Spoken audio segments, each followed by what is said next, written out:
আসসালামু আলাইকুম। আশা করছি সবাই অনেক ভালো আছেন। আজকে বেশ অনেক দিন হয়ে গেছে আমি কোনো ভ্লগ দিচ্ছি না।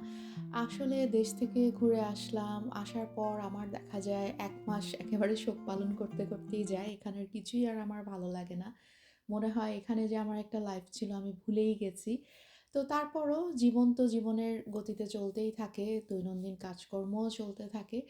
তো সবকিছু আ ভুলে গিয়ে চিন্তা করলাম আবার এখানের লাইফে একটু অভ্যস্ত হওয়ার চেষ্টা করি। তো দেশে যাওয়ার পর অনেক দিন হয়ে গেল। এখানে আমার যে আত্মীয়স্বজন, বন্ধু-বান্ধব আছে অনেকের সাথেই দেখা হয় না।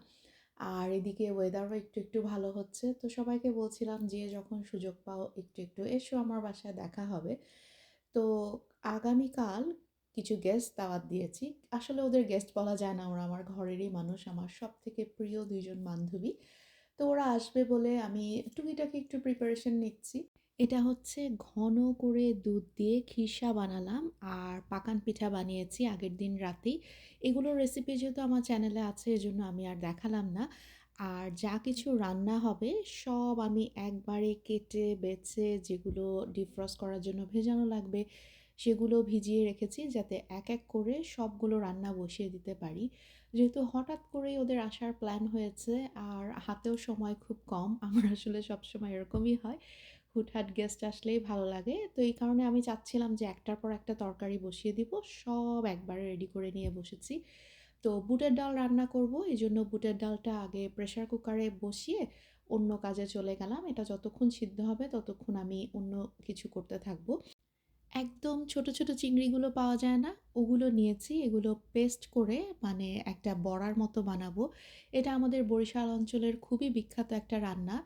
আজকাল আমার কি হয়েছে আল্লাহই জানে। শুধু দেশি ভাত, ভর্তা এগুলোই খেতে ইচ্ছা করে।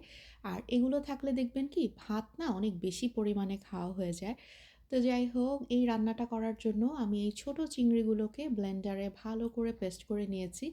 পাটায় বাটতে পারলে আরও অনেক ভালো হতো। কিন্তু আমাকে তো জানেন আমি সবসময় সহজ এবং ফাঁকিবাজি করে কাজ করতে পছন্দ করি যাতে অল্পতেই ভালো রেজাল্ট পাওয়া যায় আরকি। তো এই চিংড়ির পেস্টের সাথে আমি হচ্ছে লবণ, হলুদ আর মরিচের গুঁড়া দিয়ে একটা সুন্দর ব্যাটার বানিয়ে নিলাম। এখন হচ্ছে রান্নাটায় চলে যাব। তো রান্নার জন্য চুলায় তেল দিয়ে এখানে পেঁয়াজ, আদা, রসুন আর টমেটো এটাকে ১ম এ আমি একটু ভেজে নরম করে নিচ্ছি। এরপর এক করে যা মসলা লাগে ওগুলোই দিব। তো বাঙালি মসলা তো খুবই কমন সেই হলুদ, মরিচ, ধনিয়া এগুলোই আমাদের সব রান্নায় একই রকমভাবে আমরা ইউজ করি। তো ওইটাই একটু লবণ দিয়ে নিচ্ছি যাতে পেঁয়াজটা আর টমেটোটা তাড়াতাড়ি একটু নরম হয়ে আসে। এই যে মসলাটা কিন্তু খুব সুন্দর করে কষানো হয়ে গেছে, তেল উঠে আসছে। তো এই পর্যায়ে আমি একটা পুরো ক্যানের নারকেলের দুধ দিয়ে নিচ্ছি। আর এইটা তরকারিটা যেহেতু একটু ঝোল তরকারি হবে, এইজন্য আমি ক্যানটা ধুয়ে আরও ২ ক্যান পরিমাণ পানি দিয়ে দিলাম। তো এটা এখন ফুটে ওঠা পর্যন্ত অপেক্ষা করব। এইজন্য একটু ঢাকনা দিয়ে দিই তাহলে তাড়াতাড়ি বয়েলটা চলে আসবে। পুরো ঝোলটা একদম যখন ৩-৪ বার উতলালো, এরপর হচ্ছে আমি ওই যে চিংড়ি মাছ লবণ আর হলুদ দিয়ে মেখে রাখলাম না? ওইটাকে এরকম বড়া করে দিয়ে দিচ্ছি। তো অনেকে আবার এই তরকারিটার মধ্যে করে কি, এই চিংড়ির পেস্টটাকে ভেজে দেয়। ওইটাও একরকম স্বাদ, আবার এরকম কাঁচা দিলেও খেতে কিন্তু স্বাদের কোনোই কমতি হয় না। তো যার যেটা সুবিধা আমি আজকে এরকম করেই করছি। এটা খেতে চিংড়ি মাছের কোফতার মতো লাগে কিছুটা। আর এমনিতেও চিংড়ির সাথে যদি নারকেল থাকে, আমার মনে হয় সবথেকে মজার কম্বিনেশন হয়ে যায়। এমনিতেও চিংড়ি মাছ ভালো লাগে। তো এই যে আমি যতটুকু পেস্ট করে নিয়েছিলাম চিংড়ি, পুরোটাই কিন্তু এই ঝোলটার মধ্যে দিয়ে দিলাম। এখন একটুও নাড়াচাড়া করা যাবে না কারণ জিনিসটা খুবই নরম, সহজেই ভেঙে যাবে। তো আমি হাই হিটে চুলাটা রেখে এটা ঢেকে দিলাম যাতে চিংড়িটা জমে শক্ত হয়ে যায় বড়ার মতো। আর বেশ কিছুক্ষণ রান্না করেছি। এরপরে যখন দেখলাম বড়াগুলো মোটামুটি সেট হয়ে আসছে, একটু শক্ত হয়ে গেছে, তখন একটু হালকা নাড়াচাড়া করে উল্টে-পাল্টে দিলাম। তো বড়াগুলো যখন ভালোভাবে ঝোলটা সোক করে নিয়েছে, আমি জালটাও অল্প করে কিছুক্ষণ ঢেকে রেখেছিলাম। দেখেন তরকারির কালারটাও কিন্তু চেঞ্জ হয়ে এসেছে। তার মানে রান্নাটা একদম ডান। লবণ চেক করে নিলাম, সবকিছু পারফেক্ট। একটা চিংড়ি মাছের কারি রান্না তো শেষ। এখন আরেকটা চিংড়ি মাছের রান্নায় চলে যাই। তো এখানে আমি কচুরলতি দিয়ে চিংড়ি মাছ রান্না করব। এইজন্য আমি বড় চিংড়ি মাছগুলোকে একটু হলুদ আর লবণ দিয়ে মাখিয়ে রেখেছিলাম। এখন তেলের মধ্যে হালকা একটু ভেজে নিচ্ছি। চিংড়ি মাছ পুরো কুক হওয়ার দরকার নেই। হালকা একটু যখন কালারটা চেঞ্জ হয়ে অরেঞ্জ হয়ে আসবে, তখনই আমি উঠিয়ে এরপর মেইন রান্নাটায় চলে যাব। আমার বেশিরভাগ রান্নাবান্নাই কিন্তু আম্মুর কাছ থেকে শুনে, শুনে মানে আমাদের দেশীয় স্টাইল ইন্সপায়ার্ড, অথবা হয়তো কারো বাসায় খেয়েছি বা কাউকে করতে দেখেছি, মুখে ভালো লেগেছে। ওটাই আরকি শুনে, শুনে করা। মানে আমি সবসময় করি কি একটা সহজ অল্প কষ্টের পদ্ধতি খুঁজে বের করি। আমার মতো এরকম সহজে রান্না করতে যদি কেউ পছন্দ করেন আমাকে একটু কমেন্টে জানিয়েন তো আমার সাথে কারো মেলে কিনা দেখব। তো যাই হোক, আমি এখন ওই তেলের মধ্যে পেঁয়াজ, আদা রসুন দিয়েছি। আর যেহেতু এখানে আদা রসুনগুলো ফ্রোজেন পাওয়া যায়, এজন্য আমি একটু পানি দিয়ে এগুলো গলা পর্যন্ত অপেক্ষা করেছি। আর এখন দিলাম হচ্ছে হলুদ, মরিচ, ধনিয়া, আর সাথে আধা ক্যানের মতো মানে হাফ কাপের মতো দিয়েছি হচ্ছে নারিকেলের দুধ। তো এটা দিয়ে মসলাটা একটু বয়েল আসা পর্যন্ত অপেক্ষা করব। আর এখানে তো জানেনই ফ্রোজেন লতি পাওয়া যায়, কচুর লতি যেটা সুন্দর ধোয়া কাটাই থাকে। তো আমি একটু ডিফ্রস্ট করে নিয়েছি। আর যখন আমার এই মসলাটার মধ্যে একটু বলক চলে এসেছিল, তখন আমি এই কচুর লতিগুলো দিয়ে এরপরে কিছুক্ষণ মিডিয়াম হাই হিটে রান্না করব, যাতে এই কচুর লতির ভিতরে যে পানিটা আছে ওটা বের হয়ে একটু ড্রাই ড্রাই হয়ে আসে। তো পরিমাণ মতো লবণ দিয়ে আমি এটা ঢেকে একটা চুলায় বসিয়ে দিলাম। মাঝে, মাঝে একটু চেক করে নিচ্ছিলাম যাতে নিচে লেগে না যায়। আর অন্য চুলায় আরেকটা রান্না হচ্ছে। আজকে আসলে এতগুলো কাজ নিয়ে বসেছি। আমি নরমালি খুব মানে ধীরে সুস্থে কাজ করা মানুষ। দেখা যায় একসাথে কয়েকটা জিনিস নিয়ে বসলে আমি নিজেই গোলতাল পাকিয়ে ফেলি কোনটা রেখে কোনটা করি। তো এই যে কিছুক্ষণ ঢেকে রাখার পর কচুরলতিটা থেকে পানিটা সুন্দর বের হয়ে একটু ড্রাই, ড্রাই হয়ে গেছে। তো এই পর্যায়ে আমি ওই যে আগে থেকে ভেজে রাখা চিংড়িগুলো এটার মধ্যে দিয়ে নিচ্ছি। এখন এই ২ টা মিলেমিশে সুন্দর চিংড়ির ফ্লেভারটা কচুরলতির মধ্যে মিশে আসবে। আর লাস্টে আমি একটু কাঁচামরিচ, ধনিয়া পাতা দিয়ে এই রান্নাটাও কমপ্লিট করে ফেলবো। খুবই ইজি কিন্তু খুবই মজা হয় এরকম করে কচু রান্না করলে। আমি জানি আমার ভ্লগ যে আপুরা দেখেন সবাই অনেক বড়, বড় পাকা রাঁধুনি। তো আজকের ভ্লগটায় কিন্তু আমি যেরকম করে রান্নাবান্না করি এগুলোই বেশিরভাগ রেখেছি। তো একটার পর একটা রান্না কিন্তু আজকে চলতেই থাকবে, আগে থেকেই বলে রাখছি। প্রথমেই ওই যে বুটের ডাল প্রেসার কুকারে দিয়ে রেখেছিলাম না সিদ্ধ করার জন্য, ওটার জন্যই এখন মশলাটা রেডি করছি। তো আমাদের বাসায় সবসময় একেবারে গরুর মাংস যেরকম করে রান্না করে, ওই একই সিস্টেমে কিন্তু আমরা বুটের ডালের মশলাটা রেডি করি। তো এইজন্য আমি প্রথমে একদম হাই হিটে পেঁয়াজ আর হচ্ছে টমেটোর সাথে গরম মশলাটা ভালো করে ভেজে নিচ্ছি। তো টমেটো থেকে পানি শুকিয়ে একটু ড্রাই, ড্রাই হয়ে আসলো, পেঁয়াজটাও একটু নরম হয়ে গেছে। তো এই পর্যায়ে আমি একটু পানি দিয়ে নিলাম যেহেতু এখন সব গুঁড়া মশলাগুলো দিব। তো গুঁড়া মশলা হিসেবে এখানে ব্যবহার করেছি আমি হচ্ছে হলুদ, মরিচ, ধনিয়া, জিরা আর গরম মশলার পাউডার। এই সব কিছু দিয়ে একদম ভুনা, ভুনা করব মশলাটা। সুন্দর যখন একটু কালার চেঞ্জ হয়ে আসবে, তখন সেই আগে থেকে সিদ্ধ করা বুটের ডালটা দিয়ে এটার ভেতরে রান্না করব। এই যে প্রেসার কুকারে দেওয়ার কারণে কিন্তু ডালটা খুব সুন্দর নরম হয়ে গেছে অল্প সময়ের মধ্যেই। যখন অনেক তাড়াহুড়া থাকে তখন কিন্তু আমি প্রেসার কুকারে সিদ্ধ করেই রান্না করি। আর একটু সময় যখন বেশি থাকে তখন দেখা যায় ২-৩ ঘন্টা আগে বা আগের দিন রাতে হয়তো ডালটা ভিজিয়ে রাখি। তো এখন যেহেতু আমার ডালটা ভালো করে সিদ্ধ হওয়াই আছে, রান্না হতে কিন্তু বেশিক্ষণ সময় লাগলো না। জাস্ট মসলার সাথে একটু মিলেমিশে যখন গ্রেভিটা সুন্দর হয়ে গেছে, আর এই ডালটা কিন্তু যখন ঠান্ডা হবে টেনে আরও অনেক ঘন হয়ে যাবে। তো এরকম পর্যায়ে আমি নামিয়ে ফেলবো একটু পাতলা, পাতলা থাকতেই। দেখতে পাচ্ছেন কেমন। তো একদম নামানোর আগে, আগে আমি যেটা দেই এটার কারণে টেস্টটা অনেক বেড়ে যায়। সেটা হচ্ছে একটু জিরার ফাঁকি, একটু গরম মসলার ফাঁকি, কিছু কাঁচামরিচ আর অল্প ১ চামচ পরিমাণে ঘি। ডালটাকে একটা সাইডে রেখে এক চুলায় আমি রুই মাছ ভাজতে বসিয়ে দিয়েছি। আর অন্য চুলায় হচ্ছে আমি পাটিসাপটা পিঠাটা বানিয়ে নিচ্ছিলাম। আগের দিন রাতেই তো দেখালাম পাটিসাপটার জন্য আমি খুব ঘন করে দুধ দিয়ে খিরসা বানিয়ে নিয়েছি। আর এখন হচ্ছে জাস্ট ওই রুটিটা বানিয়ে ভেতরে এই খিরসাটা দিব। তো ২ টা কাজই একসাথে চলছিল। যতক্ষণে মাছ ভাজা হবে ততক্ষণে আমার একই সাথে পিঠা বানানো চলতে থাকবে। এবার তো আসল শীতের সময়টা দেশেই থেকে এসেছি। আমি তো নিজে অনেক পিঠা খেয়েছি। কিন্তু বাসায় কিন্তু এখন পর্যন্ত কোনোই শীতের পিঠা বানানো হয়নি। তো ওইজন্যই আজকে চিন্তা করছিলাম যে ২-১টা সম্ভব একটু পিঠা বানাই। তো সময় যেহেতু কম এইজন্য আমি সহজ আইটেমগুলোই নিয়েছি যে একটু পাটিসাপটা আর পাকান পিঠা বানাই। বিকেলে নাস্তার সময় এই আইটেমগুলোই দিব চিন্তা করলাম যে একটু মানে শীতের পিঠাও থাকলো আবার আমার সময় যেহেতু কম, সহজে ২ টা পিঠার আইটেমও হয়ে গেল। রুই মাছগুলোকে ২ টা পিঠই মোটামুটি শক্ত করেই আমি ভেজে নিয়েছি। এখন এটার জন্য মসলা রেডি করব। তো চুলায় হচ্ছে পেঁয়াজ, আদা, রসুন একটু নরম করে ভেজে নেওয়ার পর একই সাথে সব মসলা দিয়ে নিলাম। হলুদ, মরিচ, ধনিয়া, জিরা আর লবণ, একটু পানি দিয়েছি। তো মসলাটা কষানোর পরে আমি আলু আর সিম কেটে রেখেছিলাম, ওগুলো দিয়ে একটু সিদ্ধ হওয়ার জন্য রাখলাম ঢেকে। পিঠা বানানো চলছেই একটার পর একটা। তো এখন হালকা একটু নরম হয়ে এসেছে আমার আলু আর সিম। খুব একটা যে একদম গলা গলা হতে হবে এমন না, এগুলো একটু আস্তে আস্তেই থাকবে। তো আমি সিদ্ধ হওয়ার জন্য একটু পানি দিয়ে নিলাম আর এখন আগে থেকে ভেজে রাখা মাছগুলো দিয়ে নিব।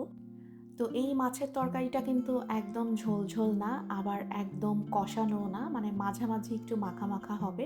তো ওই হিসাব করেই আমি পানি দিয়েছি। আর সবজিটা যেহেতু আধা সিদ্ধ হয়ে আছে, মাছও তো একদম ভাজা, অল্প একটু সময় রান্না করলেই হবে। তো আমি এখন এই সবজির মধ্যে সবগুলো মাছ দিয়ে নিয়েছি। অল্প মিডিয়াম হাই হিটে কিছুক্ষণ রেখে একটু ঢেকে রাখলাম। তো মোটামুটি হয়ে গেছে। এখন আমি লাস্টে ধনিয়া পাতা, কাঁচামরিচ দিয়ে লবণটা চেক করে নামিয়ে ফেলবো। আর সবসময় আম্মুকে যেটা দেখি, বড় যেকোনো মাছ রান্না করলে ওঠানোর আগে একটু জিরার ফাঁকি দিয়ে নেয়। এটা কিন্তু খুব মজা লাগে। তো আমারও সেই একই অভ্যাস। আমি নামানোর আগে একটু জিরার ফাঁকি দিয়ে মাছের রান্নাটা শেষ করলাম। এখন খুব সহজ আর অনেক মজার একটা চিকেন কাবাব বানাচ্ছি। সবাই অনেক পছন্দ করে এটা। এখানে আমি পুরো ২ টা বড়, বড় চিকেন ব্রেস্ট নিয়েছি কিউব করে কেটে, আর সাথে ২ পিস পাউরুটি নিয়েছি। এখন ফুড প্রসেসরের মধ্যে একসাথে আমি ২ টা ডিম, ওই চিকেন ব্রেস্টগুলোর সাথে ২ পিস পাউরুটি, কিছু আদা রসুন আস্ত, ধনিয়া পাতা, পরিমাণ মতো কাঁচামরিচ, ২-৩ টা শুকনা মরিচও দিয়েছি। সাথে ২ টেবিল চামচের মতো দিলাম লাইট সয়া সস। আর দিয়েছি হচ্ছে গোলমরিচের ফাঁকি, পরিমাণ মতো লবণ। এই সব কিছু একসাথে ফুড প্রসেসরে দিয়ে সুন্দর করে আমি একটা কাবাবের মিশ্রণ বানিয়ে নিব। আর লাস্টে যেটা দিলাম এটা হচ্ছে একটু মেল্টেড বাটার। তো এখানে বাটারটা দিলে যেটা হয়, কাবাবের ভেতরটা খুব সুন্দর জুসি থাকে আর খুব সুন্দর একটা ফ্লেভার হয়। ভেতর থেকে এই জিনিসটা খুব সফট থাকে। তো সব কিছু একসাথে আমি ফুড প্রসেসরে দিয়ে এই যে একটা মিশ্রণ বানিয়ে নিলাম।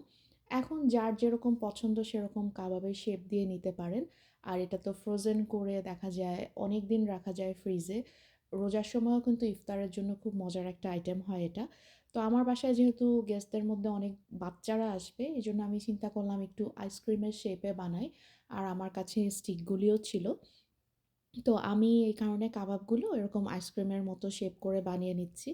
তো এরকম করে বানিয়ে আমি কিছুক্ষণ ডিপ ফ্রিজে রাখবো। এরপর যখন শক্ত হয়ে যাবে তখন আমি একটা বক্সে ভরে এগুলোকে মানে ফ্রোজেন হিসেবে রেখে দিতে পারবো অনেকদিন। তো প্রত্যেকটা কাবাব বানানোর আগে আমি হাতে একটু তেল দিয়ে নিচ্ছিলাম, যেহেতু জিনিসটা খুব স্টিকি, হাতে কিন্তু সহজেই লেগে যায়। তো এইজন্য আমি একটা বাটিতে তেলও নিয়ে নিয়েছি। আর এই যে এক ব্যাচ কাবাব আমি প্রথমে বানিয়ে কিছুক্ষণ কিন্তু ডিপ ফ্রিজে রেখেছিলাম। এখন এগুলো শক্ত হয়ে গেছে। তো আমি ট্রে থেকে উঠিয়ে এগুলোকে বক্সে রেখে দিলাম। আর এখন আমি আরেক ব্যাচও বানাবো। তো এগুলো ফ্রিজে থাক। আমি আবার চলে যাচ্ছি আরেকটা রান্নায়, একটার পর একটা কাজ। তো চিকেনের পিসগুলোকে আমি ভালো করে ধুয়ে, শুকিয়ে, মানে পানিটা ঝরানোর পরে একটু কাট দিয়ে নিয়েছি প্রত্যেকটা পিসের উপরে, যাতে মশলাটা ভালো করে ঢোকে। তো প্রথমে মশলাটা দেওয়ার আগে আমি একটু লবণ আর লেবুর রস দিয়ে ৫-৬ মিনিটের মতো চিকেনগুলো মাখিয়ে রাখবো। এতে করে হয় কি, চিকেনের পিসগুলো খুব সুন্দর সফট হয়ে যায় তাড়াতাড়ি। এখন চিকেনটা ম্যারিনেট করার জন্য আমি কিছু চিলি ফ্লেক্স দিয়েছি, দিয়েছি আধা কাপ টক দই। আর এখানে ব্লেন্ডারে আমি কিছু কাশ্মীরি মরিচ আর রসুন একসাথে ব্লেন্ড করে নিয়েছি। কাশ্মীরি মরিচটা জাস্ট কালারটা সুন্দর হওয়ার জন্য, এটায় কোনো ঝাল হয় না। আর দিলাম হচ্ছে ১ কাপ মেল্টেড বাটার। এখন দিলাম হচ্ছে কিছু জিরার ফাঁকি আর অল্প একটু কালো গোলমরিচ। আর দিলাম হচ্ছে ৩ টেবিল চামচের মতো সয়া সস। এই সব কিছু দিয়ে চিকেনটাকে মাখিয়ে রেখে দিব ওভারনাইট। তো এরকম করে কিন্তু ইফতারের জন্যও আমি মাখিয়ে রাখি। দেখা যায় এয়ার ফ্রাই করে বা ওভেনে দিয়ে ইফতারের জন্য খুব নাইস একটা আইটেম হয়। তো কালকেও যেহেতু এটা ওভেনে করব, এই জন্য আমি চিকেনটা ম্যারিনেট করে এরপর হচ্ছে এটাকে আমি এখন ফ্রিজে রেখে দিব, সারা রাত থাকবে এরকম করে। তো আমার আজকের গেস্টের মধ্যে অনেকজন বাচ্চা-কাচ্চা আছে, যারা অনেকেই হয়তো ভাত খেতে চায় না। তো ওদের জন্য পাস্তা রান্না করব একটু। তো আমি হচ্ছে বাটারের সাথে একটু রসুনের পাউডার ভেজে নিয়েছি। আর এখন এটা দিলাম হচ্ছে ল্যাম্ব কিমা। কিমাটাকে আমি আগে থেকেই ড্রাই করে রান্না করে রেখেছিলাম। আদা, রসুন, হলুদ, মরিচ, ধনিয়া সবকিছু দিয়ে একেবারে ড্রাই করে ভুনা, ভুনা করে রেখেছিলাম। একইভাবে কিন্তু চিকেন কিমা দিয়েও এই পাস্তাটা রান্না করা যায়। তো এই কিমাটার মধ্যে এখন আমি দিলাম হচ্ছে ১ ক্যানের মতো হচ্ছে চপ টমেটো। এখানে টমেটো কুচিও ফ্রেশ থাকলে দেওয়াই যেত। আর দিচ্ছি হচ্ছে অরিগানো, যেহেতু পাস্তার মধ্যে একটু অরিগানো এরকম ইটালিয়ান হার্ব দিলে ভালো লাগে। তো এটা দিয়ে মশলাটা একটু কষাচ্ছি, এটা একটু ঝোলঝোলই থাকবে। আর লাস্টে আমি দিব হচ্ছে ১ ক্যান ডাবল ক্রিম।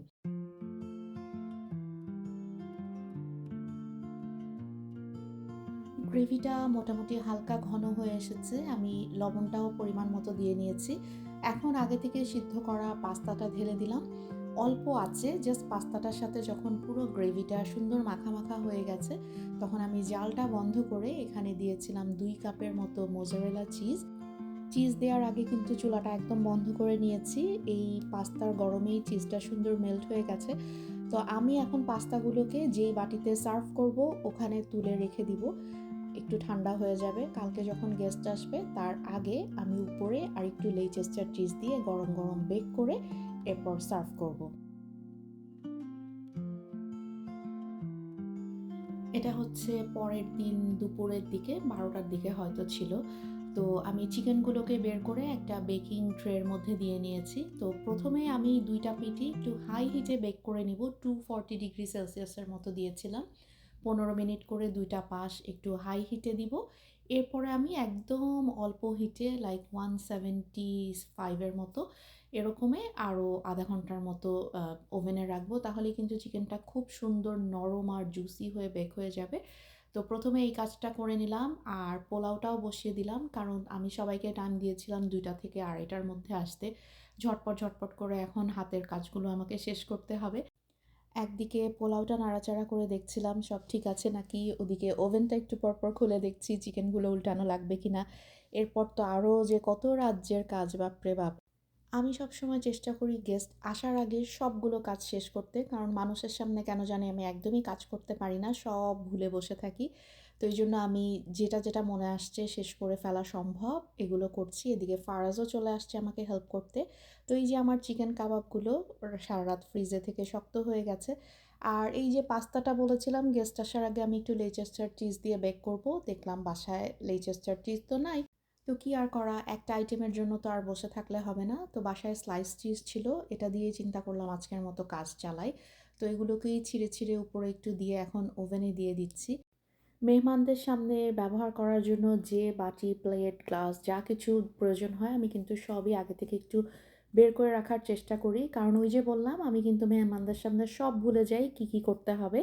তো এইজন্য আমি বাটিগুলোতে একটু লেভেলিং করে রাখি যে কোনটায় কী সার্ভ করতে চাই। তো এই প্র্যাকটিসটা আমার বহুদিনের এবং আমি দেখেছি আমার খুবই হেল্প হয় যখন আমি হাতাতে থাকি যে কোনটা রেখে কী করব। একটু যদি লেখা থাকে চট করে মনে পড়ে যায় যে কোনটায় আমি কী সার্ভ করতে চাই। দেখো বাইরে যাওয়ার জন্য কি করে দুষ্টুটা। নো, এখন বাইরে যাওয়া যাবে না, আমি তোমাকে বলেছি তো বাবা। নো, নো, বাইরে ঠান্ডা আর বৃষ্টি, তুমি যেতে পারবা না। নো, অস্থির, এতক্ষণ তুমি বাইরে ঘুরে আসছো, এখন তুমি আবার কেন যাবে? নো, নো, চুপচাপ বাসায় গিয়ে রেস্ট করো, যাও। দেখো এই ছেলেটা এত পাগল বাইরে যাওয়ার জন্য। কি করতেছে পাগলামিটা, প্রতিদিন এরকম করে, সারাক্ষণ শুধু বাইরে বাইরে থাকবে। নো, দেখো দরজা খোলার জন্য পাগল হয়ে গেছে। কিভাবে সে এখন দরজাটা খুলবে এই চিন্তায় আছে, দুষ্টু বিড়াল। ম্যাটগুলো আমি বাংলাদেশের একটা অনলাইন পেজ থেকে কিনেছিলাম, বগুড়া বুটিক নাম। তো ওখানে ছবিতে দেখে মনে হচ্ছিল যে এই টেবিল ম্যাটগুলো বেশ বড়ই হবে, কিন্তু আসার পরে আমি দেখি কি এটা এতই ছোট যে এটা যদি আমি প্লেটের নিচে দেই তাহলে মানে প্লেট ছাড়া আর কিছুই দেখা যায় না, তো চিন্তা করলাম এটাকে আমি রানার হিসেবে ইউজ করি। আর যেহেতু একটু হলুদ থিমে সাজাচ্ছি, জিনিসটা কোয়ালিটি ভালো, সে হাতে বানিয়ে দিয়েছে, কুশি কাটার লেস দিয়ে করা কাজ, কিন্তু কি বলবো, আয়তনটা একটু ছোট। তো এটাকে আমি এখন রানার হিসেবেই রাখবো, আমার মনে হয় এভাবে রাখলেই সুন্দর লাগবে। তো এটা চারটার একটা সেট ছিল, আমি এভাবে রেখে নিই। আর এটার সাথে কি দিব, আসলে কয়েক রকম জিনিস দিয়ে সাজানোর চেষ্টা করছি, দেখি কোনটা কেমন লাগে। তবে আমার কাছে এই হলুদ ফুলের ভাসটা ছিল, তো মনে হলো এটা দিয়ে সাজাই, কিন্তু একটু খালি খালি লাগছে। তো যেহেতু এটাকে খালি খালি লাগছে, চিন্তা করলাম এটাকে আরেকটু সুন্দর দেখানোর জন্য এই ভাসটা আছে আমার কাছে, এইটা দিয়ে নিই আর এটাকে ওর মধ্যে রাখি, তাহলে হয়তো জিনিসটা আরেকটু সুন্দর লাগবে। আর হ্যান্ডেল হোল্ডার দুই সাইডে দিই।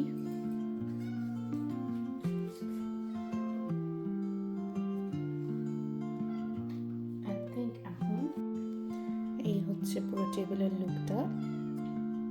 যেদিন পয়লা ফাল্গুন গেল ওই দিন তো আমাদের এখানে উইকেন্ড ছিল না, আমাদের একসাথে দেখাও হয়নি। তো তারপরেই যেহেতু আজকে উইকেন্ডটা পাওয়া গেছে, কাল রাত পর্যন্ত কিন্তু আমাদের বিতর্ক চলেছে আজকে কি আমরা শাড়ি পরে আসবো নাকি এমনি নর্মালি চলে আসবো। তো ঠিক করলাম মাত্রই যেহেতু গরম গরম পয়লা ফাল্গুন গেল, সবাই কেননা আমরা হলুদ শাড়ি পরেই একটু সেজে গুজে আসি। এতক্ষণ তো রান্নাবান্নার ঝামেলায় ছিলাম, মাথায় অন্য কিছু কাজই করছিল না। তো হঠাৎ করেই মনে হলো যেহেতু প্ল্যান হয়েছে সবাই পয়লা ফাল্গুনের জন্য হলুদ শাড়ি পরে আসবে, তো একটু যদি আমি টুকিটাকি হলুদ জিনিসপত্র দিয়ে সাজাই, ছবি তুললে সবাইকে একসাথে খুব সুন্দর লাগবে।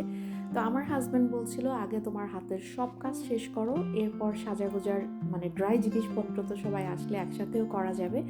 তো আলহামদুলিল্লাহ যেহেতু আমি সময়ের মধ্যে সব শেষ করতে পেরেছি, এখন এই সাজাগোজার কাজে নেমে পড়লাম।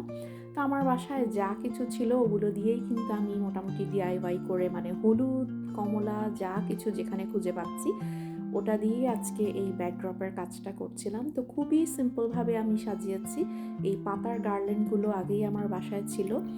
আর এই যে কোথাও টিউলিপ ফুল পেয়েছি, কোথাও আমার ভাসে অরেঞ্জ ফুলগুলো ছিল, এগুলোই কেটে কুটে জিপ টাই দিয়ে লাগিয়ে মোটামুটি একটা ব্যাকড্রপ বানিয়ে ফেললাম। খুবই সিম্পল, ঘরে থাকা জিনিসপত্র দিয়ে আমি আজকে হুটহাট করে এই ব্যাকড্রপটা করে ফেললাম। খুবই সিম্পল, কিন্তু আমার কাছে কিন্তু দেখতে খুবই ভালো লাগছিল।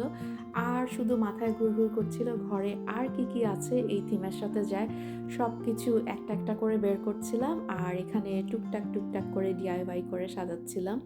এদিকে কিন্তু গেস্ট আসারও সময় হয়ে গেছে। তো এই হচ্ছে আমার পুরো সেট আপটা। আমার কাছে কিন্তু খুবই ভালো লাগছিল, সিম্পলের মধ্যে হালকা একটু গর্জিয়াস। তো আপনাদের কাছে কেমন লেগেছে আমাকে অবশ্যই কমেন্টে জানাবেন। সব কাজ শেষ, এখন একটা স্টার্টার বানাবো, তো এই জন্য একটা সস বানাতে হবে আগে। ফারাজ আমাকে হেল্প করছিল যেহেতু আমি একা একেবারে দিশেহারা অবস্থা। আমার কাজিন তাসনিম ওই দিন এরকম করে বানিয়েছিল, তো আমার খেয়ে খুব ভালো লেগেছে, ওর কাছেই শিখেছি। তো ও সিরাচা মেয়ো দিয়েছিল, আমার সিরাচা মেয়ো ছিল না দেখে আমি মেয়োনিজের সাথে একটু কায়ামি পেপার নিয়েছি, সাথে একটু হানি দিলাম যাতে ঝাল আর মিষ্টির ব্যালেন্সটা ঠিক হয়, সাথে একটু চিলি সস, আর দিয়েছি হচ্ছে মাস্টার্ড সস। এই সব কিছু একসাথে মিক্স করে ফ্রোজেন যে চিকেন বাইটসগুলো পাওয়া যায়, মানে চাঙ্কি চিকেন বা নাগেটস এই ধরনের কিছু যদি থাকে ওটাও ইউজ করতে পারেন। তো ওটাকে আমি ভেজে নিয়েছি, সাথে এই সসটা দিয়ে একটু একসাথে মাখিয়ে নিলে অসম্ভব মজা হয়। তো তাসনিমের কাছ থেকে ওই দিন এটা শেখার পর আমি চিন্তা করলাম আজকে এটাই বানাই, বাচ্চারা পছন্দ করবে। স্টার্টারের জন্য যা যা খাবার থাকবে, যেমন সমোসা, আমার সেই চিকেন কাবাবটা, এরপর এই যে চিকেন নাগেটস দিয়ে যেটা বানালাম, এই সব কিছু আমি রেডি করে ফেললাম। অলরেডি আমার গেস্টও কিন্তু চলে এসেছে।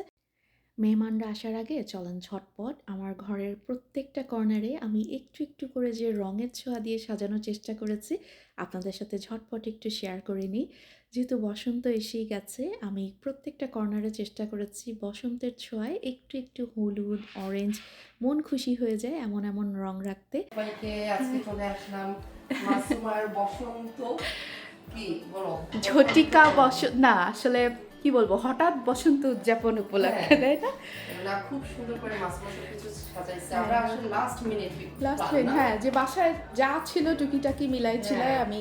গতকালকেই আর কি আমরা প্ল্যান করছি যে শাড়ি পরবো। এর আগে কিন্তু শাড়ি পরা প্ল্যান ছিল না। এই মেয়েটা মাশাআল্লাহ এত মানে সবকিছু তাড়াতাড়ি করতে পারে। না রে, এত সুন্দর করে মানে বাসায় আসার পরে আমার কাছে মনে হচ্ছে যে একদম যাই না, মনে হয় যে ফাল্গুনটাই মনে হয় ওর বাসায় চলে আসছে। মাশাআল্লাহ। আর একটু আগে থেকে প্ল্যান করলে আসলে আরেকটু কিছু করা যেত। ইনশাআল্লাহ next time আমরা- ইনশাআল্লাহ নেক্সট ইয়ার আমরা প্ল্যান করে করে, মহা হ্যাঁ। উদযাপন করব। ইনশাআল্লাহ। এটাই। তো ডেকোরেশনটা একটু দেখাই। এই যে বাসায় টুকিটাকি যা ফুল টুল ছিল এইগুলো দিয়ে একটু করে ফেললাম। দেখি আমি ঠিকঠাক করি। ওই যে আরে কুকি না। এক কুকিলে জ্বালা আমি বাঁচি না, আরে কুকি লাগছে। এইগুলো শান্তায় যারা বদার করেন ঘরে চোরি ওই যে আজকে তো দেরি করে আসলাম। থ্যাংক ইউ বুঝতে পারছি আপনি। আমি গরম বাড়ছে দুজনে এটা নিয়ে আমাকে কথা দিল না হলুদটা করতে। না জানো, পরে আমি বলছি না হলুদটা সাথে নাও, সাথে করে নিয়ে আসছি বলে যদি লাগে এখন চেঞ্জ করেন এক মানে স্টার্টার খাওয়ার পরে হচ্ছে ইয়া করবেন, হলুদ পড়তে হবে। জিজ্ঞেস করতেছিলাম বুঝছো যে মানে কিভাবে বানাবো, কারণ আমার এক একজনের এক এক স্টাইল সালাদ বানানোর। আমি আমার So- ট্রেডিশন নষ্ট করি না, তাহলে তোমাদের ভালো লাগবে না যে কি হইলো। হ্যাঁ। মাসুদ খুব সুন্দর হয়েছে মাশাআল্লাহ। মানে হ্যাঁ, আমি আর আমার বলছিলাম। উইকের মধ্যে তুমি যেভাবে মানে ইনস্ট্যান্ট প্ল্যান যা ছিল খুব ভালো হয়েছে। আমি তো আমার না নিজেরই অনেক হাসি পায়, দেখা যায় এত কাজ করি কিন্তু সব সময় গেস্ট আসলে এই সালাদ কাটাটাই বাকি থাকে এবং মেহমানদের দিয়ে আমি সব সময় সালাদ কাটাই। তো এটা মোটামুটি আমার বাসার একটা ট্রেডিশন হয়ে গেছে যে গেস্টরা এসেই আমার বাসায় সালাদটা রেডি করবে। ভালোই হলো, একদিকে আমার বান্ধবীর হাতের সুন্দর সালাদ কাটাও আমি খেতে পারছি আজকে। তো সবাই আসার পর আমি স্টার্টার তো দিয়ে দিয়েছিলাম, আর এখন সব খাবার গরম করে এক এক করে টেবিলে দিয়ে দিচ্ছি। বেগুন, গরু না, হ্যাঁ গরু। আর হচ্ছে বলো কোনটা? রুই মাছ, উড়ি দিয়ে রুই মাছ। দিয়ে রুই মাছ, সালাদ, লেবু, পোলাও। সালাদ হচ্ছে বাংলাদেশি মামের।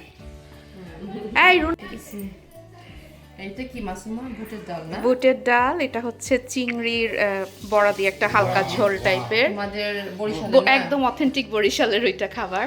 চিকেন গ্রিল, আর এটা হচ্ছে যে লোকে দিয়ে চিংড়ি, বেগুন ভাজা। তোমরা আসো একা। হ্যাঁ, চলো আমরাও যাই। তুমি আগে তুমি চলো। হ্যাঁ আসো, সবাই মিলে একসাথে একটা ছবি তুলে দিবে। যাও বসো। সেটা আমি একদম মানে সেম। না, আমার কাছে অনেক তফাৎ। তবে আমাদের নোয়াখালীর সাথে মিলে কেমন যেন এটা একটু একদম নারকেল দেয়া, হ্যাঁ হ্যাঁ ওটা হ্যাঁ। হচ্ছে আমাদের বাসায় তো আমরা যে রাম তারপরে এটাও যে সিম দিয়ে আলু দিয়ে আলু মাছ দিয়ে, দিয়ে, দিয়ে, হ্যাঁ। উত্তর দক্ষিণে ইয়াতে তো একটু হ্যাঁ হ্যাঁ হ্যাঁ।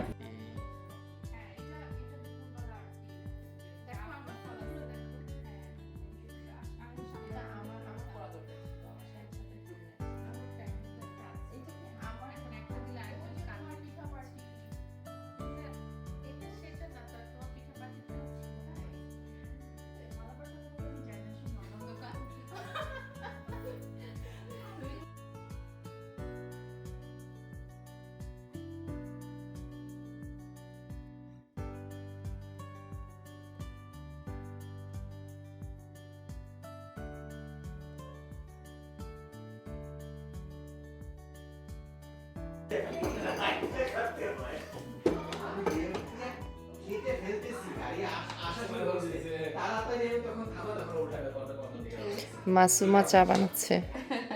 মাসুমের হাতের চা কিন্তু অনেক মজা। এই একটা কাজই আমার ভালোবাসার কাজ না। আর আমি পারি না জানো, আমি একদম পারি না চা বানাতে। চা জিনিসটা কেমন জানো, এই যে হ্যাঁ। সবাই মিলে খাবো না, এটা মজা লাগে। তুমি যদি একা বসে খাও হ্যাঁ। তখন কিন্তু আমি চুলায় কষ্ট করে বানাইতাম না, জাস্ট নরমাল একটা মিষ্টির মতো টি হ্যাঁ। ব্যাগ দিয়ে করতাম। বাট চায়ের মজাটাই হলো এই আড্ডা দিতে। আসলেই, হ্যাঁ। প্রিয় বন্ধুরা একসাথে আড্ডা, গল্প, চা সবকিছু মিলিয়ে খুব ভালো সময় যাচ্ছিল। সন্ধ্যা হয়ে এসেছে। এই যে পিঠাগুলো গতকাল রাতে বানিয়ে রেখেছিলাম, আপনাদের তো দেখালামই। এটার রেসিপিও কিন্তু আমার চ্যানেলে আছে, চেক করে দেখতে পারেন, আমি ডিসক্রিপশনে রেখে দিব লিঙ্কটা। তো বিকালের নাস্তার জন্য রেডি হচ্ছিলাম। এখনকার বাচ্চারা কিন্তু দেশি সুইটস বা পিঠা তেমন একটা পছন্দ করে না, তাই ওদের জন্য রেখেছিলাম হচ্ছে কেক, পাস্তা, এই টাইপের যেগুলো ওরা পছন্দ করে। আর আমাদের জন্য তো পিঠা আছে। তো এক এক করে সব কিছুই আমি টেবিলে দিয়ে দিয়েছি। এই যে পাস্তাটাও আমি গরম করে নিয়েছিলাম।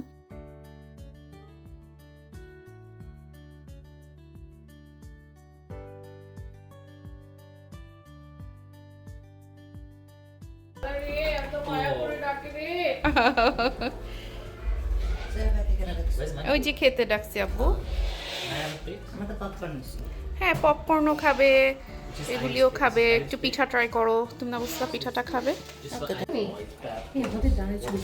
হ্যাঁ, সেটাই তো বললাম যে ও বাচ্চারা খেয়ে ঠান্ডা হোক তারপরে।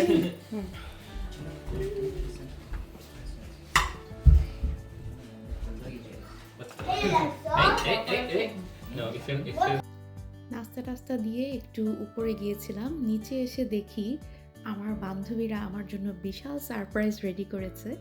তো আপনাদের সাথে তো বলাই হয়নি, ফেব্রুয়ারি মাসেই কিন্তু আমার বিয়ের অ্যানিভার্সারি, আবার জন্মদিনও একই সাথে দুইটা। তো দুইজন দুইটা সুন্দর কেক এনে সাজিয়ে রেখেছে আমার জন্য। আমি তো দেখে মহা অবাক, কারণ আমার মাথায় কোনো ধারণাই ছিল না যে তারা এরকম কিছু করতে পারে। তো খুশিও লাগছিল খুব। আমি আসলে তেমন ঘটা করে জন্মদিন বা অ্যানিভার্সারি কোনোটাই পালন করি না, কিন্তু কেউ যদি আমাকে এরকম সারপ্রাইজ দেয় বা আমাকে স্পেশাল ফিল করায়, আমি কিন্তু খুব খুশি হয়ে যাই। তো আজকেও এমন একটা দিন, আমার দুই বান্ধবী আমার জন্য দুইটা কেক নিয়ে এসেছে। মানে এক সপ্তাহের ব্যবধানেই আমার জন্মদিন আর আমার বিবাহবার্ষিকী। একজন আমার অ্যানিভার্সারির জন্য একটা কেক এনেছে, আরেকজন আমার বার্থডের জন্য। তো আমার যে কি খুশি লাগছিল, আমি আসলে চিন্তাও করতে পারিনি যে এত সুন্দর করে আজকের দিনটা আমরা সেলিব্রেট করতে পারবো। এই যে নায়ক জায়ানও খুব এগুলি খেয়াল করে, সুন্দর জিনিস সবকিছু। এই যে কি করছেন?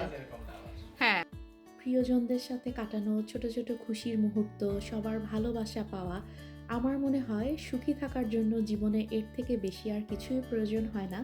আমার মনে হচ্ছে আজকে অনেক দিন পর বিশাল একটা লম্বা ব্লগ আপনাদের সাথে শেয়ার করলাম। কেমন লাগলো অবশ্যই আমাকে কমেন্টে জানাবেন। তো আজকের এই ব্লগটা তাহলে এখানেই শেষ করি। সবার সাথে আবার দেখা হবে আমার নেক্সট ব্লগে। সবাই অনেক ভালো থাকবেন। আল্লাহ হাফেজ।